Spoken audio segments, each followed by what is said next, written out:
Bonjour à tous, je vous présente Mélanie Calva ici en photo. Dans cette vidéo, je vais vous présenter très vite les grandes lignes de sa vie et quelques-unes de ses prophéties avant de conclure cette vidéo par une brève conclusion et quelques conseils. Tout d'abord, Mélanie Calva est née en Isère en France en 1831 et elle est morte en Italie en 1904. Elle était reconnue pour son humilité et sa vertu. À 14 ans, elle a dit avoir vu la Vierge Marie en compagnie d'un autre enfant, Maximin Giraud, et la Sainte Vierge Marie leur annonça des prophéties dont certaines se sont déjà réalisées. Cette apparition a été officiellement reconnue par l'Église, c'est pourquoi ce qui suit doit être pris avec le plus grand sérieux et le plus grand intérêt. Mélanie Calva a dit ceci d'une manière générale. Paris sera détruit et Marseille englouti. Alors permettez-moi maintenant d'aborder spécifiquement le cas de Paris. Vous avez en noir ce qui a été dit et en jaune mes commentaires. Donc l'extrait d'une discussion entre Mélanie et un prêtre lorsqu'il se baladait à Paris entre la gare de Lyon et la gare du Nord. Elle a dit ceci. Tout ce que vous voyez de ce côté là-bas sera rouge. Tout cela brûlera. Les flammes s'arrêteront à peu près là. Et elle montrait le canal Saint-Martin. L'abbé répondit. Mais pourtant c'est un mauvais quartier celui-ci. Mélanie répondit. Ces maisons seront vides car les habitants seront partis dans les quartiers riches pour piller avec des draps. Donc là encore, on nous annonce la guerre civile, mais surtout le pillage des riches par les habitants les plus pauvres. Passant devant la statue de la République, elle ajouta « Elle ne sera pas fière la gueuse quand Paris brûlera en ce jour-là. Le feu du ciel s'ajoutera aux autres, il foudroiera certains points, le palais Bourbon 80 fois en une seconde. » Donc, le lieu de l'impact de la bombe est identique aux prédictions de Marie-Julie Jahenny, l'Assemblée nationale. De plus, bombe à fragmentation apparemment, puisqu'il y aurait plusieurs impacts autour d'un même lieu en moins d'une seconde. Enfin, on nous décrit assez bien la description de la bombe atomique, décrite aussi dans d'autres prophéties que je n'exposerai pas dans cette vidéo. En plus, on nous annonce d'autres incendies qui seront provoqués par les habitants parisiens eux-mêmes. Alors, l'abbé, un peu stupéfait, aurait répondu « Et les députés seront-ils dans l'enceinte ?» Eh bien oui, ils seront suffoqués, morts, grillés.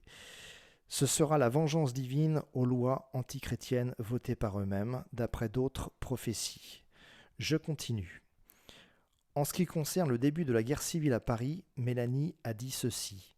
On sortira le premier jour, le deuxième jour avec grande peine, le troisième jour on ne pourra plus. Même les conducteurs de voitures qui s'insulteront seront pris dans la même souricière.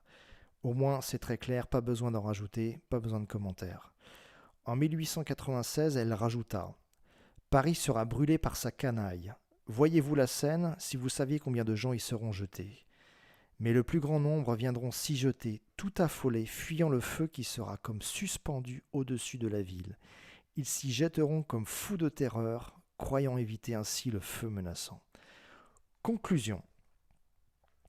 Le début de la Révolution à Paris se soldera par un pillage des riches, par des canailles incendiaires. Ceci me rappelle évidemment les banlieues et ces délinquants multirécidivistes qui sont à peu près à l'origine de tous les désordres à Paris. En 3 jours, il sera impossible de sortir de Paris, suggérant la neutralisation des accès routiers pour fuir et surtout des forces de l'ordre submergées.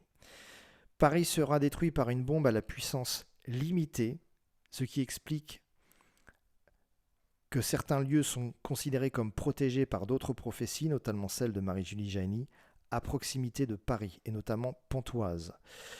La périphérie de la ville devrait donc ne pas connaître les flammes de ces bombes. Le lieu d'impact de cette bombe sera l'Assemblée nationale, comme je l'ai déjà dit, le siège de tous les crimes permis par le vote de lois antichrétiennes. Le bombardement devrait avoir lieu par surprise, sans sommation. C'est une hypothèse, selon moi, mais crédible, car les députés y seront présents. Donc je ne vois pas forcément très bien des députés rester à l'endroit même de leur lieu de travail si les personnes qui balanceraient cette bombe atomique se manifestent violemment. Enfin, les Parisiens se jetteront dans la Seine pour fuir le feu dévorant dont la description rappelle encore une fois la bombe atomique. Comment pouvait-on le savoir au XIXe siècle? Pour moi, c'est impossible. Donc, pour finir, quelques conseils.